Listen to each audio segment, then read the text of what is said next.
మంచిది. మరొకసారి మీతో ఆన్లైన్ ద్వారా కలవటం చాలా సంతోషంగా ఉంది. ఆన్లైన్ ద్వారా ఆధ్యాత్మికమైనటువంటి వాక్యాలు, పాటల ద్వారా మీరందరూ కూడా బలపరచబడుతున్నారని నేను నమ్ముచూ ఉన్నాను. మంచిది. ఈ అంత్య దినాల్లో, ఈ కడవర దినాల్లో, రాకడి దినాల్లో మనమంతా కూడా ఆయన కొరకు సిద్ధపడటం మనకెంతో అవసరత ఉన్నది. కాబట్టి ఈ దినాల్లో మనం గమనించినట్లయితే ప్రపంచం అంతా కూడా మరి స్వస్థత కొరకు ఎదురు చూస్తూ ఉన్నది. దేహానికి దైవిక స్వస్థత అనేది కావాలి. దేహం అనగా శరీరము, దైవం అనగా దేవుడు. దేవుడు శరీరానికి స్వస్థత కలిగజేసేవాడిగా ఉన్నాడు. పరిశుద్ధ గ్రంథంలో నిర్గమకాండంలో దేవుడు సెలవిస్తూ ఉన్నాడు, స్వస్థపరిచి యెహోవాను నేనే అంటున్నాడు. కాబట్టి ఈ లోకంలో డాక్టర్లు ఉన్నారు. వారు అనేక మంది ప్రజలకి మరి ఆరోగ్యాన్ని కలిగజేస్తూ ఉన్నారు. కొన్ని సందర్భాల్లో వారు కూడా చేతులెత్తేసేటువంటి పరిస్థితి. కానీ మన దేవుడు పరమ వైద్యుడైనటువంటి దేవుడు. కాబట్టి ఈ దేహానికి దేవుడు స్వస్థత కలిగజేస్తూ ఉన్నాడు. దైవిక స్వస్థత. ఈ దినాల్లో స్వస్థతల గురించి పలు రకాలుగా మాట్లాడేటువంటి వాళ్ళు ఉన్నారు, పలు రకాలుగా చూపించే వాళ్ళు ఉన్నారు. టీవీల్లో కానీ మరి వీడియోలో, యూట్యూబ్లో మనం చూస్తూ ఉన్నాం. ఏది సత్యమైనది, ఏది అసత్యమైనది తెలియలేనటువంటి పరిస్థితి. మరి స్వస్థత అనగా దేవుడి ద్వారా కలిగేటువంటి కార్యం అది మనుషుల ద్వారా వచ్చేటువంటిది అయితే కాదు. కాబట్టి ఈ దినాన వాక్యంలో కొన్ని విషయాలు మీతో పంచుకోవాలని ఆశపడుతూ ఉన్నాను. స్వస్థత పరిచే దేవుని యొక్క దృక్పథము ఏంటి? ఆ దృక్పథము ఏంటి? ఆయన ఉద్దేశం అని గమనించినట్లయితే యోహాను సువార్త 9వ అధ్యాయం 1-4 వచనాల వరకు మనం చదువుకున్నట్లయితే, రోగులు స్వస్థపరచటము దేవుని యొక్క పని. ఆయన అనేక ప్రాంతాలు తిరుగుతూ ఆయన వాక్యాన్ని బోధిస్తూ ఉన్నప్పుడు అనేక మంది ప్రజలు ఆయన ఉన్నటువంటి స్థలానికి వచ్చి ఆయన చెప్పేటువంటి వాక్యాన్ని వింటూ మరి ఆయన ద్వారా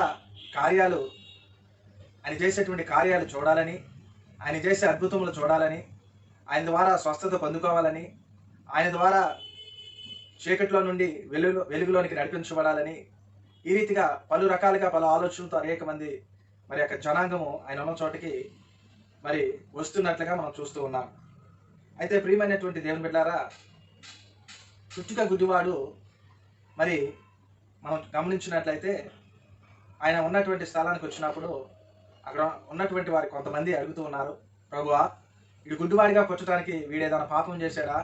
వీరి కన్నవారు పాపం చేశారంటే దేవుడు అంటాడు, వీడి కానీ వీరి కన్నవారు కానీ పాపం చేయలేదు వీడు గుడ్డివాడిగా పుట్టడానికి, కానీ దేవుని యొక్క నామం మహింపరచడానికే ఇతడు గుడ్డివాడిగా పుట్టాడని దేవుడు సెలవిస్తూ ఉంటాడు. అని చెప్పేటువంటి మాటల్లో అంతర్యం దాగి ఉన్నది. నిజమే కదా? వాడి పాపము ద్వారా, లేకపోతే తను చేసిన పాపం ద్వారా, తన యొక్క తల్లిదండ్రులు చేసినటువంటి పాపమును బట్టి అతడు గుడ్డివాడిగా పుట్టలేదు. కానీ కొంతమంది ఈ లోకంలో గుడ్డివారుగా, చెవిటివారుగా, మోగవారుగా మరి పుడతా ఉంటారు. అయితే వారిని బట్టి దేవుని యొక్క నామం మహింపరచబడటానికి పలు సందర్భంలో దేవుడు వారిని ఆ రీతిగా పుట్టిస్తూ ఉంటాడు. మరి యోహాను సువార్త 9వ అధ్యాయం 1-4లో కానీ గమనించినట్లయితే అక్కడ గుడ్డివాడి విషయం మనకు కనబడుతూ ఉంది. మరి దేవుని యొక్క నామం మహిమ పరచడానికి అతడు గుడ్డివాడిగా మరి పుట్టినట్లుగా మనం చూస్తూ ఉన్నాం. కాబట్టి రోగులను స్వస్థపరచడం అనేది అది దేవుని యొక్క పని. ఈ దినాల్లో మనుషులు స్వస్థత కలిగజేస్తున్నారు. మా సంఘాల్లో స్వస్థతలు జరుగుతూ ఉన్నాయి, మా సంఘాలు అద్భుతంగా జరుగుతూ ఉన్నాయని పలు రకాలుగా మాట్లాడే వాళ్ళు ఉన్నారు. కానీ దేవుని యొక్క వాక్యం స్పష్టంగా సెలవిస్తుంది, రోగులను స్వస్థపరచడం అనేటువంటి పని ఎవరిదంటే అది దేవుని యొక్క పని. అందుకనే స్వస్థపరిచి యెహోవాని నేనే అని సెలవిస్తూ ఉన్నాడు. మరి కోవిడ్-19 ద్వారా కరోనా వైరస్ మహమ్మారిగా మారి ప్రపంచ దేశాల్లో అనేక మందిని భయభ్రాంతులకు గురి చేస్తూ ఉన్నటువంటి ఈ సమయంలో మరి దేవుణ్ణి, దేవతల్ని మరి పలు రకాలుగా మాట్లాడుతూ ఉన్నారు, నిందిస్తూ ఉన్నారు. ఎక్కడున్నాడు ఆ దేవుడు? ఏం చేస్తూ ఉన్నాడు ఇటువంటి పరిస్థితులు అని చెప్తూ ఉన్నాడు. మనం అనుకోవచ్చు, చాలా మందికి చాలా అనుమానాలు రావచ్చు. నిజమే కదా, యేసు ప్రభు వారు నిజమైన దేవుడే కదా, ఆయన స్వస్థతలు కలిగజేసేటువంటి వాడే కదా, ఆయన అద్భుతములు చేసేటువంటి వాడే కదా, మరి ఎందుకు ఈ క్షణంలో మౌనంగా ఉన్నాడని మనం ఆలోచన చేయొచ్చు.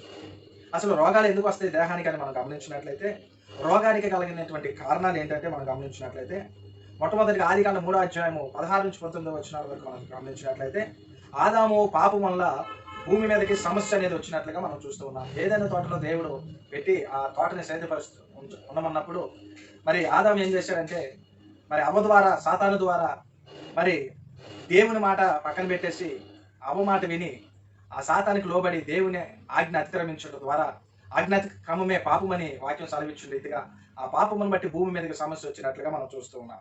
ఈ దినాల్లో మనం చూసినట్లయితే ఆ శాపము కారణంగా సర్వ సృష్టి కూడా మూలుగుతానే ఉన్నది. మనం గమనించినట్లయితే రోమిల్ రాసిన పత్రిక 8వ అధ్యాయం 22వ వచనం మనం గమనిస్తూ ఉన్నాం. ఇంకనూ మనం ముందుకెళ్ళినట్లయితే దేహ విమోచన కొరకు మనుషులు కూడా ఎదురు చూస్తూ ఉన్నారు. ఇప్పుడున్న పరిస్థితిలో శారీరకమైనటువంటి స్వస్థత కొరకు ఆ సర్వలోక మానవాళి కూడా ఎదురు చూస్తూ ఉన్నారు ఇప్పుడున్న పరిస్థితిని బట్టి. మరి స్వస్థత కలిగజేసేది ఎవరంటే యేసయ్య స్వస్థత కలిగజేస్తూ ఉన్నాడు, కలిగి చేయబోతూ ఉన్నాడు. మరి ఎందుని బట్టి మనం గమనించినట్లయితే ఎందుకు మనకి స్వస్థత కలగట్లేదు అని మనం ఆలోచన చేయాలి. అయితే ప్రియమైనటువంటి దేవుని బిడ్డలారా, ఇక్కడ మనం గమనించినట్లయితే దేవునికి అవిధేయత కారణం వల్ల, అవిధేయతగా ఉండటం ద్వారా వ్యాధి అనేది మరి దేవుడు పెట్టేటువంటి దండన, తిరుగుబాటు కారణముగా. అదేవిధంగా వ్యాధి అంటే సాతాను చేతుల మీదుగా దేవుడు పంపించేటువంటి పరీక్ష అని కూడా మనం చూస్తూ ఉన్నాం. కాబట్టి ప్రియమైనటువంటి దేవుని బిడ్డ, మనం చేసే పాపములను బట్టి, దోషములను బట్టి, అవిధేయతను బట్టి, తిరుగుబాటుని బట్టి ఈ వ్యాధి అనేటువంటి దండలు వస్తూ ఉంటాయి. ప్రపంచం అంతటి మీదకి ఈ యొక్క డిసీజ్ అనేది రావడానికి ముఖ్య కారణం ఏంటంటే సర్వలోక మానవాళ్ళంతా కూడా, ప్రపంచంలో ఉన్న ప్రతి మానవుడు కూడా ఈ లోకమే శాశ్వతము, ఈ లోకంలో ఉన్న అవే అన్ని కూడా శాశ్వతమైనవి అని చాలా మంది ఆ రీతిగా ఆలోచన చేస్తూ తమ జీవితాన్ని గడుపుతూ ఉన్నటువంటి దినాల్లో మరి భయంకరమైన డిసీజ్ ద్వారా ఒక్కసారి సర్వలోక మానవులంతటి కూడా దేవుడి తట్టు తిరిగినట్లుగా మనం చూస్తూ ఉన్నాం. అయితే మరి దినవృత్తాంతాల గ్రంథం 7వ అధ్యాయం 14వ వచనం కానీ మనం గమనించినట్లయితే, 2వ దినవృత్తాంతాల గ్రంథము, నా పేరు పెట్టబడి నా జనులు తమను తాము తగ్గించుకొని ప్రార్థన చేసి పాపలు విడిచిన మరి నేను ఆకాశం నుండి వారి ప్రార్థనలు విని ఆ దేశాన్ని స్వస్థపరుస్తాను అంటున్నాడు. కాబట్టి ప్రపంచంలో ఉన్న దేశాలన్నీ కూడా స్వస్థపరచబడాలంటే మరి మరి దేవుని యొక్క స్వస్థత కొరకు ఎదురు చూడాల్సిన అవసరం ఎంతైనా ఉన్నది. ఇంకా మనం గమనించినట్లయితే దేవుని మహిమార్థము రోగులను స్వస్థపరచడం, దేవుని యొక్క కార్యము జరగాలంటే అనేక మందిని దేవుడు స్వస్థపరచబడాలి. అందుకని ఆయన వెళ్ళిన ప్రతి చోట కూడా మనం గమనించినట్లయితే కుంటివారిని కానీ, గుడ్డివారిని కానీ, చెవిటివారిని కానీ, మోగవారిని కానీ, బలహీనంగా ఉన్నటువంటి వారిని కానీ, పక్షవాయు కలిగినటువంటి వారిని కానీ, రక్తస్రావం కలిగిన స్త్రీని కానీ, అనేక మంది అనేక రకాలుగా వారు ఏదైతే అవసరతగా ప్రభు దగ్గరికి వచ్చి ఉన్నారో అవసరతలు గుర్తెరిగే ప్రభు వారి విశ్వాసాన్ని బట్టి, నమ్మకాన్ని బట్టి దేవుడు స్వస్థపరిచినట్లుగా మనం చూస్తూ ఉన్నాం. కాబట్టి ఈ దినాల్లో మరి స్వస్థతల గురించి పలు రకాలుగా మాట్లాడుతున్నటువంటి వారు ఉన్నప్పటికీ కూడా దేవుడు చేసేటువంటి కార్యము అది ఎంతో గొప్పది. కాబట్టి మొట్టమొదటిగా రోగులను స్వస్థపరచడం దేవుని యొక్క పని. అంత మాత్రమే కాదు కానీ దేవుని మహిమార్థము రోగులు ఏం చేస్తున్నారంటే స్వస్థపరుస్తూ ఉన్నారు. మూడవదిగా మనం గమనించినట్లయితే రోగుల్ని స్వస్థపరచడము మంచిదంట. దేవునికి స్తోత్రం, హల్లెలూయా. ఎందుకు మంచిదంటే ఎవరైతే దేవుని చేత స్వస్థపరచబడతారో వారు ఏం చేస్తారంటే దేవుని యొక్క నామాన్ని మహింపరుస్తారు. ఎవరైతే దేవుని చేత స్వస్థపరచబడ్డారో వారి సంఘంలో ఒక సాక్షిగా నిలబడి దేవుడు చేసినటువంటి కార్యాన్ని తెలియపరుస్తారు. ఎవరైతే ఆ మాటలు వింటారో, ఎవరైతే ఆ స్వస్థతలో పొందుకున్నారని తెలియపరుస్తారో సంఘంలో, వాటిని బట్టి అనేక మంది కూడా సంఘంలో దేవుని యందు విశ్వాసం, నమ్మకం కలిగి ఉంటారు. కాబట్టి ప్రియమైనటువంటి దేవుని బిడ్డలారా, అందుకని రోగుల్ని స్వస్థపరచడానికి యేసు ఎక్కువగా ఇష్టపడేటువంటి వారు. మనం గమనించినట్లయితే మార్కు సువార్త 2వ అధ్యాయం 1 నుంచి 12 వచనాలు కానీ మీరు ధ్యానించుకున్నట్లయితే అక్కడ పక్షవాయు కలిగినటువంటి ఒక వ్యక్తి కనబడుతూ ఉన్నాడు. ఆయన కపెర్నౌం అనేటువంటి ప్రాంతానికి వచ్చినప్పుడు అక్కడ అనేక మంది కూడి ఉన్న స్థలం లేకపోయినప్పటికీ కూడా నలుగురు మనుషులు, అనగా పక్షవాయు కలిగినటువంటి స్నేహితులు అతను తీసుకొని ఆ ప్రభు ఎక్కడైతే ఉన్నాడో ఆ స్థలానికి వచ్చారు. అయితే స్థలం లేకపోయినందున వారు ఇంటి పైకి ఎక్కి కప్పు విప్పదీసి ఆ తాడులు మంచాన్ని కట్టి ఆ పైనుంచి ప్రభు దగ్గరికి అతన్ని దించినట్లుగా మనం చూస్తున్నాం. అప్పుడు యేసు ప్రభు వారిని చూచి అంటాడు, యేసు వారి విశ్వాసమును చూచి ఆ యొక్క వ్యక్తిని, పక్షవాయు కలిగినటువంటి వ్యక్తిని అంటాడు, నీ పాపములు క్షమించబడి నువ్వు స్వస్థపరచబడ్డావు, నువ్వు లేచి వెళ్ళమన్నప్పుడు వాడు అప్పటి వరకు బలహీనంగా ఉన్నటువంటి వాడు, లెగవలేనటువంటి వాడు, దేవుని మాట ఎప్పుడైతే దేవుని నుండి నోటి నుండి ఆజ్ఞ వచ్చిందో వెంటనే వాడు బలము పొందుకొని స్వస్థపరచబడి అతడు లేచి వెళ్ళినట్లుగా మనం చూస్తున్నాం. అప్పుడు అంటాడు, ఇటువంటి కార్యములు అక్కడ ఉన్నటువంటి ప్రజలు మేము ఎన్నట్టు ఎప్పుడు కూడా చూడలేదంటారు. అయితే ఎప్పుడైతే అతడు స్వస్థపరచబడ్డాడో వెంటనే దేవుణ్ణి మహిమపరిచినట్లుగా మనం చూస్తూ ఉన్నాం. అక్కడ ఉన్న ప్రజలు కూడా అనేక మంది దేవుణ్ణి మరి మహిమపరిచినట్లుగా మనం చూస్తున్నాం. ఈ దినాల్లో అద్భుతాలు జరగాలన్నా, స్వస్థతలు జరగాలన్నా, దేవుడి కార్యాలు జరగాలన్నా మనం అంతవరకే పొందిన తర్వాత విడిచిపెట్టేస్తాం. కానీ ఈ దినాల్లో స్వస్థత పొందుకున్న తర్వాత మనం చేయవలసిన పని ఏంటంటే దేవుని మహిమపరచడం. ప్రపంచంలో ఉన్న దేశాలన్నింటినీ దేవుడు స్వస్థపరచబోతూ ఉన్నాడు.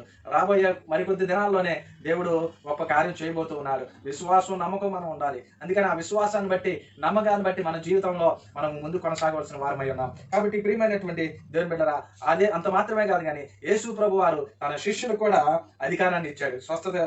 స్వస్థపరిచేటువంటి అధికారాన్ని దేవుడు ఇచ్చాడు. కాబట్టి ప్రియమైనటువంటి దేవుని బిడ్డలారా. కాబట్టి స్వస్థత అనేది ప్రతి మానవుడికి కావాలి. ఎందుకంటే అసలు స్వస్థత ఎలా పొందుతుంటే ఆయన పొందిన గాయముల చేత మనకు స్వస్థత కలిగినని యెషయా గ్రంథంలో రాయబడి ఉంది. కాబట్టి ప్రియమైన దేవుని బిడ్డలారా, ఆయన పొందిన గాయాల చేత మనకు స్వస్థత కలుగుతూ ఉంది. కాబట్టి స్వస్థత వరకు ఎవరైతే ఎదురు చూస్తూ ఉన్నారో, ప్రపంచంలో ఈ వైరస్ ద్వారా భయభ్రాంతులకు గురైపోయి ప్రజలు ఎవరు మాకు సహాయం చేస్తారా, ఎవరు మమ్మల్ని ముట్టుతారా, ఎవరు మాకు ఆరోగ్యాన్ని ఇస్తారు, ఎవరు మాకు బలాన్ని ఇస్తారు, ఎవరు మాకు ధైర్యాన్ని ఇస్తారని అనేక మంది పలు రకాలుగా పలు ఆలోచనలతో జీవిస్తూ ఉన్నారు. ఈ యొక్క దినాన దేవుడు మనతో మాట్లాడుతూ ఉన్నాడు. దేవుడు గొప్ప దేవుడై ఉన్నాడు, ఆయన స్వస్థపరచు దేవుడై ఉన్నాడు. ఆయనకి అసాధ్యమైనది ఈ లోకంలో లేదు, ఆయనకి సమస్తము కూడా సాధ్యము. కాబట్టి ప్రియమైన దేవులారా, ఈ దేహానికి దేవుడు స్వస్థత కలిగి చేయబోతూ ఉన్నాడు. కాబట్టి దేహం అనగా శరీరము, దైవం అనగా దేవుడు.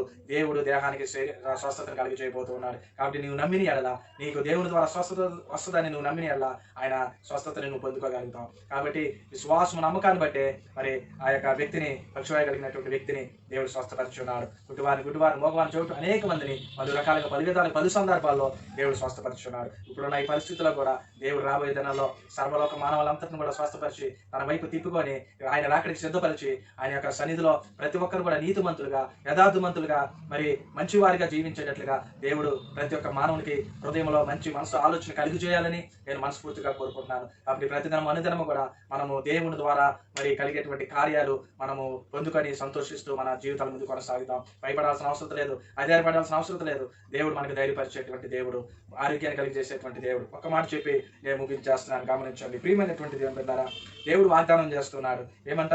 దేవునికి విధేయులు ఉంటే మరి సంరక్షణ లభిస్తుంది. దేవుడి నుండి వచ్చినటువంటి జ్ఞానం అంతా మరి దేహం అంతటికి ఆరోగ్యాన్ని ఇస్తుందని దేవుని యొక్క వాక్యం సెలవిస్తుంది. సామెతల గ్రంథము 4వ అధ్యాయం 20 వచనం నుంచి 22 వచనాలు మనం గమనించినట్లయితే దేవుని నుండి వచ్చేటువంటి జ్ఞానము దేహం అంతటికి ఆరోగ్యాన్ని కలిగజేస్తుంది. కాబట్టి దేవుని యొక్క జ్ఞానం కొరకు నువ్వు కనిపెట్టుకుని ఉంటే, ఆ జ్ఞానం పొందుకుంటే నీ దేహం అంతటికి దేవుడు ఏమిస్తాడంట? ఆరోగ్యాన్ని ఇస్తాడు. కాబట్టి ప్రత్యేకంగా మన హృదయాన్ని మనం కాచుకోవాలి. యేసు ద్వారా ఆయన డబ్బుల చేత మనకు స్వస్థత కలుగుతుందని యెషయా గ్రంథం 53వ అధ్యాయము 5వ వచనంలో కానీ మనం గమనిస్తూ ఉన్నాం. కాబట్టి ప్రియమైన ప్రతి లేఖనాలు, ప్రతి వాక్యాలు కూడా మనకు ఎంతో సత్యమైనవి, చాలా విలువైనవి. కాబట్టి వాక్య ప్రకారము, వాక్యంలో దేవుడు ఏం చెప్పాడు, వాక్యము ద్వారా దేవుడు అనేక మంది మనుషుల విషయంలో ఏ రీతిగా కార్యాలు చేశాడు, ఆ విషయాలు గమనించుకొని దేవుడు గొప్ప కార్యంలో చేస్తూ ఉన్నాడు, చేయబోతూ ఉన్నాడు, మరి చేస్తూనే ఉంటాడు అనేటువంటి నమ్మక విశ్వాసంతో మన జీవితాలు మనం ముందు కొనసాగుదాం. రాబోయే దినాల్లో కోవిడ్ వైరస్ నుంచి త్వరలోనే మరి వ్యాక్సిన్ కనిపెట్టి మరి ప్రజల ద్వారా దేవుడు అనేకమైనటువంటి కార్యాలు చేసి ప్రజలందరూ స్వస్థపరిచి తన నిత్య రాజ్యాన్ని సిద్ధపరిచేటట్లుగా మరి ఆ రీతిగా ఆ విధమైనటువంటి కార్యము దేవుడు చేయలాగిన మనం అనుదినము మరి ప్రతిదినము కూడా ప్రార్థన చేసుకుంటూ మన జీవితాలు మనం ముందు కొనసాగుదాం. ఈ ఆన్లైన్ ద్వారా ఈ మాట్లాడినటువంటి మీ అందరూ కూడా దేవుని చేత బలపరచబడాలని, దేవుని చేత స్వస్థపరచబడాలని, దేవుని చేత ఆరోగ్యమును పొందుకోవాలని, దేవుని చేత నెమ్మదిని పొందుకోవాలని, దేవుని చేత సంతోషం కలిగి ఉండాలని, దేవుని చేత నిత్య రాజ్యమును పొందుకోవాలని నేను ఆశపడుతూ ఉన్నాను. అట్టి కృప దేవుడు మనందరూ కూడా దయచేయను గాక. ఆమేన్. దేవుడు ఈ మాటలు దీవించి ఆస్వాదించును గాక. ఆమేన్. దేవుడు మిమ్మల్ని అందరూ కూడా దీవించును గాక. ఆమేన్.